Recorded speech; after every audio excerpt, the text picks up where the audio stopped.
두 번째 강의 또 시작해 보도록 하겠습니다. 자, 다시 설명하자면, 자, 10년 동안, 이 1885년 이후 10년 동안 우리나라에 아무 일도 없었어요. 이것은 우리나라에게 기회였죠. 발전의 기회였죠.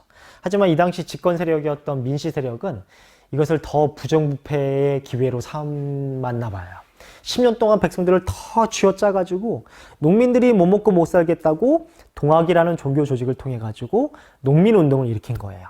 그 지역의 시작점이 되는 지역이 고부지역이냐, 고부지역. 이 고부지역을 시작으로 농민들의 이 운동이 더욱더 기세를 이어가게 되고 전라도 지역의 전주성까지 점령하게 돼요. 전라도 일대가 다 동학농민군 손아귀에 떨어진 거예요. 그래서 당연히 조금 있으면 이제 한양으로 올라가서 이 왕이나 이제 명성황후를 해할 것 같다는 위기감이 중앙정부에서는 들기 시작합니다. 그래서 명성황후가 농민군들에게 너희들 대체 요구가 무엇이냐? 라고 귀를 열고 들어주기만 하면 되는 건데, 이때 무지몽매한 백성들이 감히 나에게 반기를 들어 너희들은 죽여버릴 거야. 근데 나에겐 힘이 없으니까 저 외국 군대를 가져와서 너희들 죽일 거야. 라고 해서 청나라 군대를 불러들이게 돼요. 근데 과거에 청과 일본이 맺었던 무슨 조약? 네, 텐진 조약을 구실로 일본도 우리나라의 군대를 파병하게 돼요. 그래서 청과 일본의 군대가 우리나라에 들어오게 되는 거예요. 이렇게 청과 일본의 군대가 우리나라 들어와서 우리나라를 위협하니까 일단은 이 청과 일본의 군대를 다시 내보내는 게 급선무다 라고 생각한 동학농민군들이 우리나라 조선 정부에게 이 제안을 해서 전주성에서 화해하고 약속하는 전주화약을 맺게 됩니다. 전주화약. 여기에서 동학군들이 제시한 개혁안이 패정개혁안인데, 이 패정개혁안의 가장 중심이 되는 내용이 토지 나눠달라는 얘기예요. 토지 나눠달라는 얘기예요. 토지 나눠주고 자치기구인 직강소를 설치하게 됩니다. 그래서 이제 동학농민운동도 접게 되고 난이 일어나지 않으니까 우리나라에 들어온 청과 일본의 군대는 본국으로 돌아가면 그만이죠. 근데 어느 나라 군대는 돌아가지 않는다고 했어요? 일본의 군대는 돌아가지 않고 이 기회에 우리나라를 식민지로 삼으려고 마음을 먹은 거예요. 그래서 일본이 이 우리나라 경복궁을 점령해버려서 왕과 그리고 왕비를 사로잡는 거예요. 명성황후를 사로잡는 거예요. 그리고 일본이 우리나라 조선정부에게 너희들 너무나 이 낡아 있어. 근대적으로 서양식으로 개혁 좀 해. 라고 요구해서 실시된 개혁이 갑오개혁이에요. 그리고 동시에 일본이 자국으로 돌아가려고 하는 청을 공격해요. 그래서 일어난 전쟁이 청일전쟁이에요. 청일전쟁. 그리고 일본이 우리나라를 이렇게 위협하게 되니까 동학농민군들이 다시 일어나게 되는데, 그 다시 일어나는 군들을 2차 동학농민군이라고 하는 거예요. 이때 2차 동학농민군이 일본과 싸우게 되는데, 이때 더 서글픈 일이 있어요. 우리나라 농민이 우리나라 왕실 지키겠다고 지금 2차 동학 일으킨 거예요. 그래서 동학농민군들이 일본과 싸우고 있죠. 그런데 동학농민군들이 일본군이랑만 싸운 게 아니고 여기 누구도 플러스에 있냐면 우리 조선 관군도 포함되는 거예요. 되게 어이가 없죠. 다시 이야기하면 지금 우리나라 정부가 어떤 일을 잘 못했다고 해봐요. 그냥 그렇게 쳐봐요, 그냥. 그래서 사람들이 무슨 뭐 강화문 광장에 모여가지고 막 시위를 연다고 쳐봐요.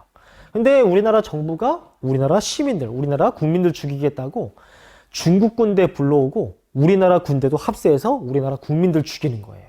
지금 그런 일들이 벌어진 거예요. 그런 일들이. 어이가 없는 거죠. 우리 국민들, 우리 백성을 지켜야 될 우리 군이 외국 군대 불러다가 우리 농민들 죽이는 거예요. 참 어이가 없죠. 이때 우리나라 동학군들이 이 일본 조선 관군과 어디서 맞붙게 되냐면 2차 동학의 결과 공주 우금치에서, 공주 지역에 우금치라고, 이 치자가 무슨 치자냐면 고개치자예요. 고개치자. 우금치라는 고개에서 전투를 벌이게 되는데, 이때 이 전투에서 우리나라 이 농민들이 이 2만 명인가 한 3만 명 정도가 학살돼 버려요. 싸그리 다 죽어요. 이때 일본의 군대가 몇 명이었냐면 채 500명도 안 됐다고 해요. 근데 우리나라 동학농민군들은 한 2만 명 가까이 됐는데 일본군은 한 명도 죽지 않아요. 우리나라 농민군만 2만 명이 그 자리에서 전부 다 학살당해요. 왜냐하면 이 당시 농민군들이 수적 우세를 믿고 이 약간 좀 뭐라 그럴까 약간 몰아치기를 했는데 이때 언덕에 자리 잡고 있던 일본군들이 기관총을 가지고 있었어요. 이때 농민군들이 기관총을 한 번도 본 적이 없어요. 그게 뭔지도 모르는 거야. 그래서 그냥 맨몸으로 그 기관총을 향해 가지고 막 달려가니까 이 기관총 돌리기만 하면 사람들 뭐 다 죽어나가는 거죠. 이때 2만 명의 우리나라 농민들이 무참히 학살되게 돼요. 여기서 끝나는 게 아니고 일본이 각 지역을 또 돌아다니면서 동학의 잔당이라고 하는 사람들을 어마어마하게 학살해 가요. 이때 죽어간 사람들이 정확히 뭐 추정치는 나오지 않지만 거의 뭐 10만을 넘어갔다고 해요. 엄청나게 많은 사람이 죽어간 거죠. 우리 충주시 인구가 21만이에요. 21만. 근데 어마어마한 사람이 죽은 거죠. 그것도 누구의 잘못된 정치하에 바로 민씨 세력의 명성황후의 잘못된 판단하에 무고한 우리 백성들이 엄청나게 죽어가는 거예요. 그러니 이 명성황후가 지금 내가 조선의 국모다 이런 식으로 긍정적으로 평가되고 긍정적으로 포장되는 게 어이가 없는 거죠. 이건 선생님 좀 개인적인 생각이지만 명성황후라는 인물 자체로 인해 가지고 우리나라 이 시기의 역사가 상당히 쇠퇴하고 무고한 농민들이 무고한 우리 조상들이 엄청나게 그 아까운 목숨들이 죽어간 거예요. 욕을 먹어도 싸요. 명성황후는 욕을 한 바가지 먹어도 싸죠. 그런데 지금 우리나라에서 지금 현재도 명성황후는 이 당시 위기에 빠진 우리나라를 구해내려고 노력한 인물이다. 이렇게만 긍정적으로만 포장돼요. 물론 명성황후의 긍정적인 정책도 있긴 있어요. 있긴 있는데 그거에 비해서 제 개인적인 생각이지만 그보다 잘한 것보다는 이 잘못된 게 너무나 커요. 너무나 커. 어쨌든 이 동학농민운동이 여기서 그치게 되고 한편 동시다발적으로 일어난 것이 갑오개혁과 청일전쟁이에요. 갑오개혁과 청일전쟁. 똑같이 아직 1894년이에요. 1894년. 자, 갑오개혁 중에 가장 중요한 게 이제 뭐가 있냐면 이 여러 가지 이제 정책도 있지만 딱 한 가지만 알고 있으면 돼요. 신분제 폐지. 이때 법적으로 신분제가 폐지돼요. 법적으로 신분제가 폐지돼 가지고 양반, 뭐 이제 상인, 양반, 상민이 이제 물건 파는 상인들 말하는 게 아니고 우리 일반 평민들을 상민이라고 불러요. 그래서 우리 조선시대 때 양반들이 이 쌍놈의 새끼들, 이 쌍것들 하죠. 이 쌍놈 쌍것들이 이게 무슨 천민 노비들 얘기하는 게 아니고 상민이 평범한 사람들 말하는 거예요. 그래서 양반, 상민, 그리고 천민 이런 신분제도가 아예 없어져요.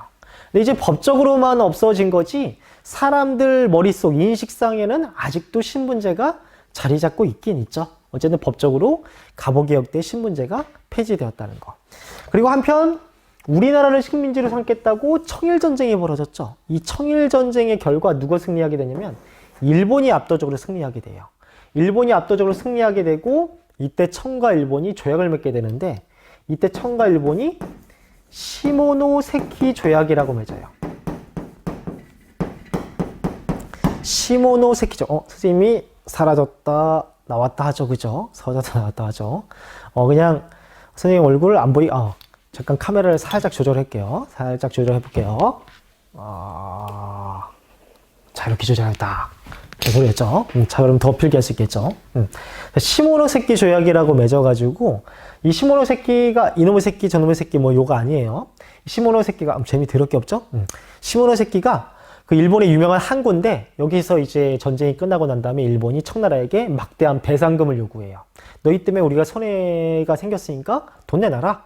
이것과 더불어서 일본의 계획은 우리나라를 식민지로 삼고 거기에 그치는 것이 아니고 우리나라를 발판으로 삼고 중국도 지배할 마음을 가지고 있었어요. 그래서 이때 우리나라를 식민지로 삼고 난 다음에 중국 진출의 기회로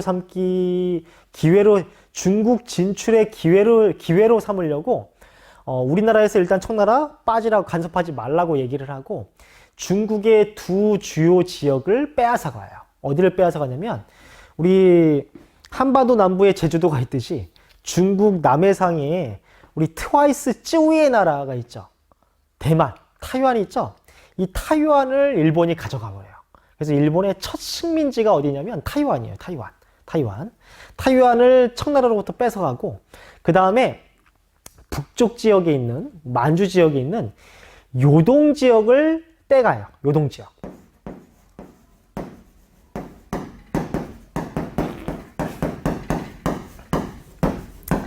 요동을 한량해 가겠다고 요구해요.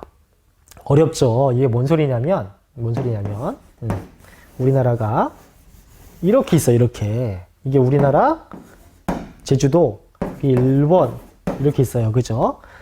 여기 중국 밑에 타이완이라고 하는 섬이 있고, 우리 이렇게 중국과 맞닿아 있는 지역에 이렇게 두 가지 튀어나온 지역이 있는데, 요 지역이 산둥반도고, 요 지역이 무슨 지역이냐면 요동반도예요. 요동반도. 요 땅과 요 땅을 달라고 해요. 요 땅을. 그래서 일본이 우리나라 식민지를 삼고 여기와 여기를 교두보로 중국을 침략할 계획을 삼은 거예요. 근데 이제 타이완은 식민지로 삼는 데 있어서 어느 나라도 간섭을 하지 않는데, 이 요동 땅은 누구도 차지하고 싶었냐면 우리 북쪽에 있었던 러시아가 엄청나게 탐내던 곳이에요. 근데 만약에 러시아가 이 요동 땅을 일본에게 빼앗겨 버린다면 러시아 입장에서는 한반도로도 나아가지 못하고 중국으로도 나아가지 못하고 일본에게 가로막히는 형국이라고 생각했나 봐요. 그래서 러시아가 이 시모노세키 조약을 통해서 일본이 요동 땅을 가지고 가는 것을 반대하기 시작해요. 반대하기 시작하는데 혼자만 반대하긴 좀 그랬나 봐. 그래서 이때 프랑스와 독일을 같이 끌어들여요. 자, 시모노세키 조약으로 일본이 요동 땅을 가지고 가는 거, 한량이 벨할자, 가를 할자, 양자가 건넬 양자, 땅을 갈라서 넘겨달라는 요구예요. 요동 땅을 달라고 하는데, 이 요동 땅은 러시아도 상당히 관심을 가졌던 땅이에요. 그래서 이 땅을 가져가는 것을 반대를 해요. 누가? 러시아가 반대해요. 러시아가 반대하는데, 이때 프랑스와 독일을 끌어들여서 이 일본 너희가 중국으로부터 요동 땅 떼어가는 거 난 반대다. 그건 너무한 거다. 러시아, 프랑스, 독일이 일본을 압박하기 시작해요. 이 사건을 무슨 사건이냐고 하냐면 삼국 간섭이라고 하는 거예요. 삼국 간섭. 러시아, 프랑스, 독일 세 개 나라죠. 세 개 나라가 누굴 압박하는 거예요? 일본을 압박하는 거예요. 그럼 당시 일본 입장에서는 러시아, 프랑스, 독일 이 서양의 유럽 강대국들을 말을 거절할 힘이 없었어요. 그래서 요때 시모노세키 조약으로 타이완과 요동 땅을 전부 다 가져가고 싶었는데 요동 땅은 포기해버려요. 요동 땅은 포기해버리고 타이완만 가져가요. 그런데 이 모습을 누가 지켜봤냐면 우리나라 집권자인 이 명성황후가 지켜본 거예요. 명성황후가 일본 청나라도 물리치고 청나라도 이겨버리고 엄청나게 강한 놈인 줄 알았는데 지금 누구 한마디에 찍소리도 못한 거야. 러시아 한마디에 찍소리도 못한 거죠? 아, 좋다. 그러면 러시아를 끌어들여가지고 일본을 견제하면 되겠구나 해가지고 이때 러시아를 끌어들이기 시작해요. 러시아를 끌어들여가지고 일본을 막 견제할 정책을 막 펼치는 거예요. 그러다 보니까 일본 입장에서는 청나라와 청일전쟁을 통해가지고 이기고 드디어 조선을 식민지로 삼았다 라고 이렇게 쾌재를 부르기 시작했는데 청나라보다 더 강력한 러시아가 우리나라에 이제 직접적으로 간섭하게 되는 거예요. 이런 형국이 누구 때문에? 명성황후 때문에 일어났다고 일본은 생각을 하는 거예요. 그래서 이때 러시아를 끌어들인 또 일본이 조선을 식민지로 삼는 데 있어서 걸림돌이 될 것 같은 명성황후를 죽여야 되겠다 라고 마음을 먹게 되고 결국 우리나라 경복궁으로 쳐들어가 가지고 이 명성황후, 우리나라 일국의 왕비를 시해해버리는 그런 아주 비운의 역사가 시작되는 거예요. 그 사건을 1895년에 일어난 을미사변이라고 해요. 을미사변. 자, 을미사변 내용은 잠깐 또 끊었다가 이어가도록 할게요.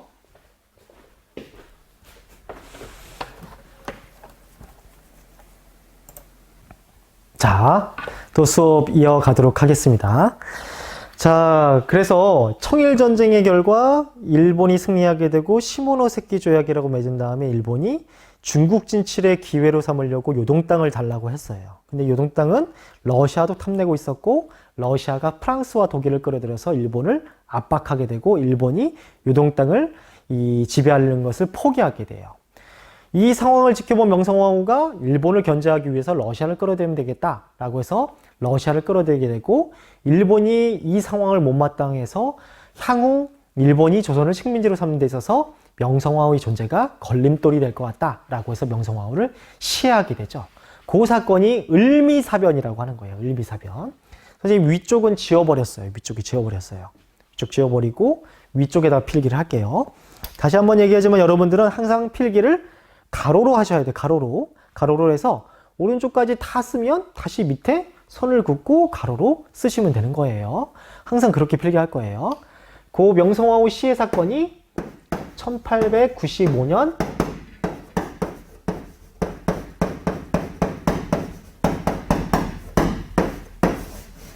을미사변이라고 하는 거예요. 을미사변. 이 1895년이 을미년이에요. 을미년. 그래서 이때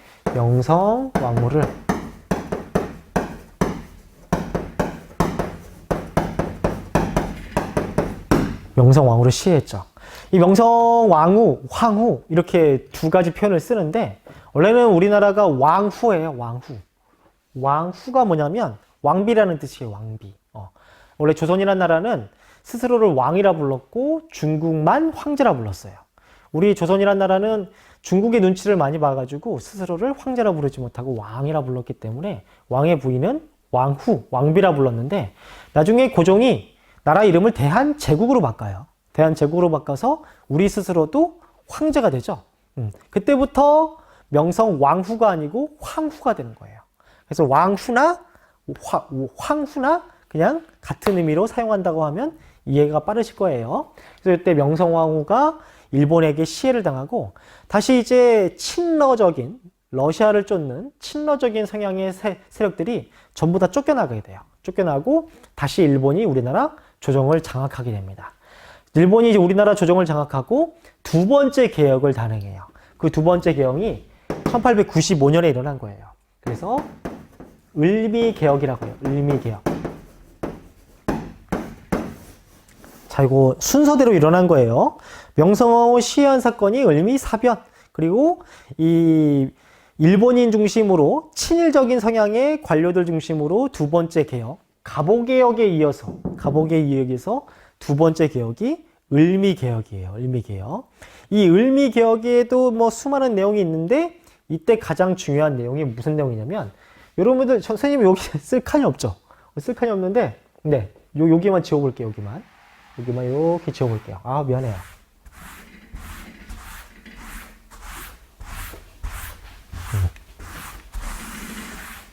자, 을미개혁의 주요 내용 중에 우리 과거에는 머리에다가 뭐 맨다고 했죠? 예, 상투를 메고 틀었다고 했죠? 이 상투를 자르라고 명을 내려요. 이때 단발령이 전국적으로 실시됩니다. 단발령이. 근데 우리 신체발부 수지 부모라고 해가지고 우리의 신체는 전부 다 부모에게서 받은 중요한 것이기 때문에 머리카락 한 올이라도 소중히 여기는 유교의 국가 조선에서 이 상투를 자르라는 것은 이거 어마어마한 거예요. 특히 이 당시 선비들, 양반들은 더욱더 안 자르려고 했죠. 이때 대표적인 선비 중에 우리 전 시간에 위정척사 운동 배웠을 때 외양일체론을 주장했던 최익현이라는 사람이 있어요. 필기 찾아보면 있어요. 위정척사 운동을 펼쳤던 외양일체론을 주장했던 최익현이라는 사람이 이때 단발령을 거부하면서 한 말이 유명한 말이 있어요. 뭐라고 얘기했냐면 내 목을 자를지언정 내 머리는 자를 수 없다 라고 하면서 단발령을 거부하게 되고 이때 대다수의 백성들도 많이 거부를 하게 돼요. 또 이 단발령 자체가 일본이 우리나라를 집어삼키는구나 라는 인식으로 백성들에게 쫙 퍼지게 돼요. 농민들에게 퍼지게 돼요. 그래서 일본을 몰아내고자 이 전국에서 농민들이 모이게 돼요. 모여서 의병을 일으켜요. 그렇게 해서 일어난 의병이 을미의병이에요.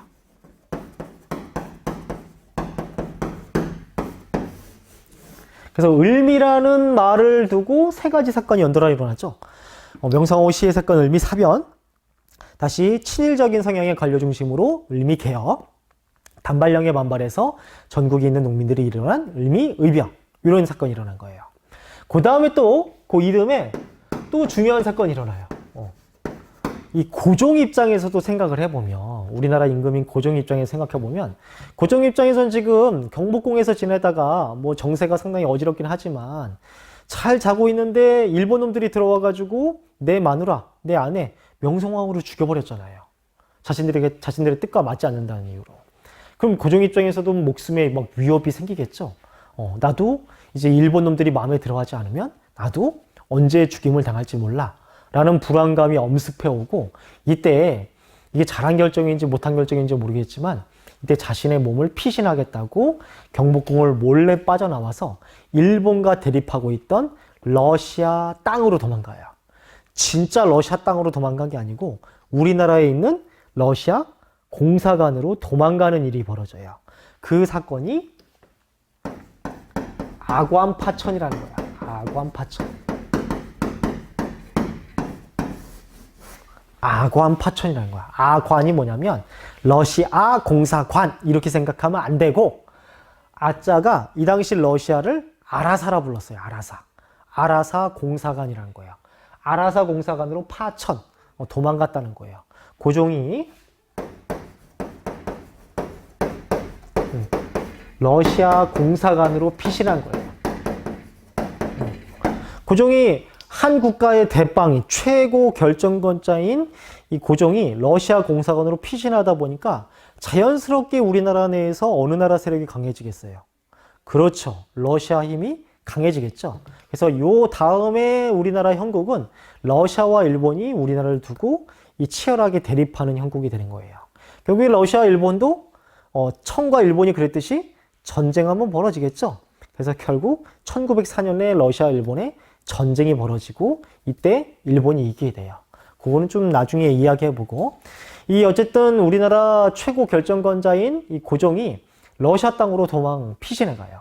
꼭 1년 동안 러시아 공사관에 숨어 있어요. 숨어 있으면서 이때 이제 어떤 차에 아주 깊은 맛을 들이게 되는데, 가비라고 부르는 이 차에 고종이 아주 심취하게 돼요. 서양의 차에. 이 가비가 뭘까요? 가비. 우리 발음이 비슷한데 커피예요. 커피. 이때 고종이 커피 맛에 들려가지고 커피를 엄청나게 많이 마셨다고 해요. 그리고 요 시기에 이제 들어온 이제 외국 음식들이 뭐가 있냐면 커피, 홍차, 또 호떡 이런 것들이 들어와요. 호떡 우리 겨울철에 많이 들어봤죠. 여러분들 호떡이 왜 호떡인지 아세요? 응? 가끔 어떤 학생들 뜨거우니까 호 불어본다 해서 호떡이라고 생각하는데 또 재미 들을 게 없죠. 호떡이 왜 호떡이냐면 이 당시 우리나라 사람들이 이 청나라가 중국 전통 한족이 아니거든. 중국 전통 민족이 아니고 여진족들이에요. 이 여진족들을 우리가 오랑캐라 불렀는데, 이 호떡의 호자가 오랑캐 호자예요. 오랑캐 호자. 그래서 이 중국에서 들어온 떡이거든요. 그래서 오랑캐 떡이라고 해서 호떡이라고 부르는 거예요. 이 오랑캐라는 말을 또 가지고 있는 게 또 뭐 있냐면, 여러분들 남학생들 바지 입죠? 바지에 뭐 입죠? 호주머니 있죠? 호주머니. 이 호주머니가 오랑캐인들의 주머니라는 뜻이에요. 이게 뭔 소리냐? 우리 남학생들은 전부 다 바지 입고 있잖아요. 뭐 여학생들도 바지 입지만, 이 바지라는 게 어디에서 온 거냐면 유목민족들에게서 온 거예요. 유목민족들이 말을 타는 데 있어서 과거 사람들은 전부 다 치마를 입었어요. 남자든 여자든. 근데 치마가 말 타는 데 상당히 껄끄럽잖아요. 거추스럽잖아요. 그래서 유목민족들은 바지를 만들어서 입었는데, 이 유목민들의 바지 문화가 우리 아시아로 전파된 거예요. 그래서 그 바지에 있는 주머니를 호주머니라고 하는 거예요. 뭐 이런 것들 그냥 너무 수업 내용만 이야기하다 보니까 다른 것도 이야기해 봤나요? 자, 이 아간파천으로 고종이 1년 동안 이 러시아 땅에 도망가 있는 사이에 이 고종이 막 약간 마음에 짐이 있는 거예요.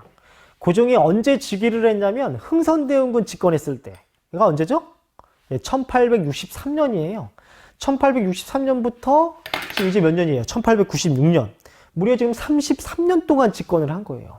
근데 33년 동안 자기 임금으로서 집권을 하면서 지금 청나라 군대 들어오고 일본 군대 들어오고 또 청과 일본이 우리나라 식민지로 삼겠다고 싸우고, 중간에 이모군란이라고 해서 군인들이 들고 일어나고, 또 농민들도 못 먹고 못 살겠다고 동학농민 운동이 일어나고, 그러다가 내 마누라는 이 궁궐에서 일본 군대에게 죽임당하고, 나 지금 내 한 목숨 살겠다고 고종이 러시아 공사로 도망온 거예요.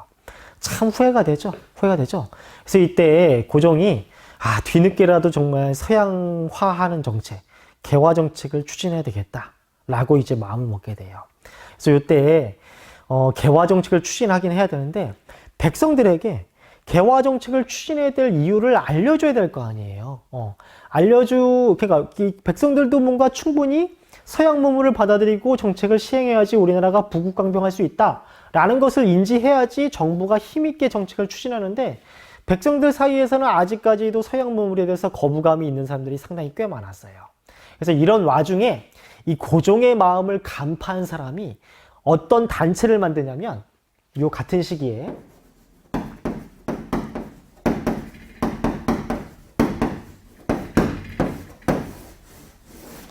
독립협회라는 단체를 만들어요.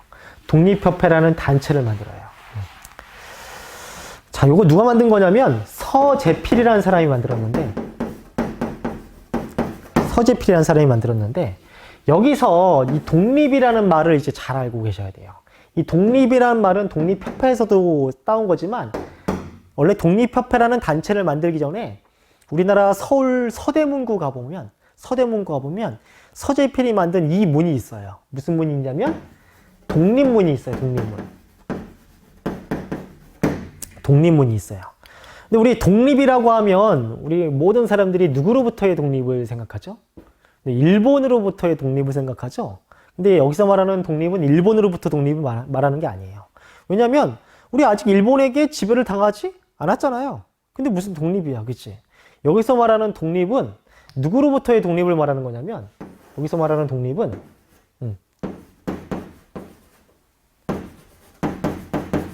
영어 한번 써봤어요. from 청으로부터, 중국으로부터의 독립을 말하는 거예요. 이게 뭔 소리냐? 이게 이 서재필은 진정 서양화 정책이 시행이 되려면 우리나라에서 중국의 잔재를 없애버려야 된다라고 얘기하는 거예요. 동양의 잔재를 없애버려야 된다라고 생각한 거예요.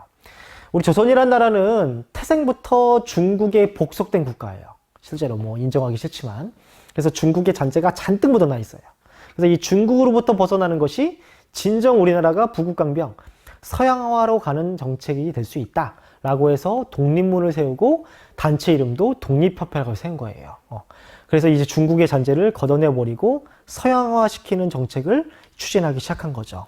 그 정책으로 만든 신문이 또 뭐가 있냐면 독립신문이 있어요. 독립신문. 신문을 만들어 가지고 서양 문물에는 이러이러한 것들이 있다. 이거 우리도 적극 수용해야 된다. 백성들에게, 국민들에게, 시민들에게 이 서양화 정책의 필요성을 막 이제 역설하는 거죠. 이건 이제 신문을 통해서 역설한 거고, 또 중요한 게 뭐가 있냐면 만민공동회라고 있어요.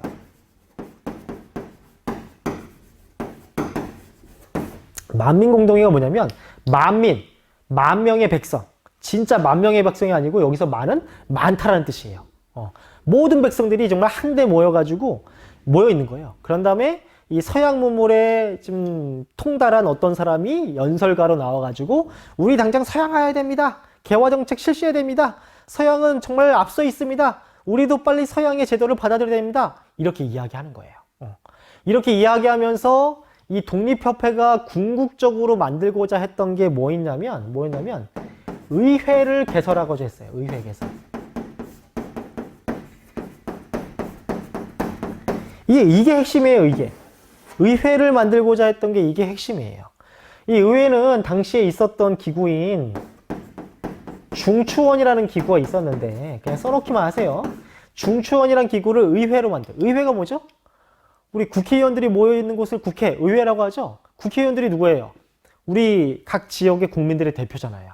그래서 왕이 모든 것을 결정하는 것이 아니고 각 지역의 국민의 대표들이 국가 일을 결정하는 이런 국가 형태로 만들고자 했던 게 이 독립협회의 노력이에요. 그래서 이 당시 러시아 공사관이 있었던 고종도 그래 맞아 의회 만들어야지 라고 해서 이 독립협회 활동을 지지를 해줬어요. 처음에는.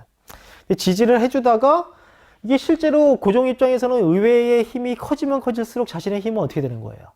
작아지는 거죠? 그렇죠. 예전에 왕이 전부 다 결정했는데 이 의회를 강조하다 보면 왕의 힘은 작아질 수밖에 없죠. 그래서 이 고종도 서양화 정책의 의회가 필요할 거라고 처음엔 생각해서 지지를 해줬는데 나중에 생각해보니까 이게 아닌 것 같은 거야.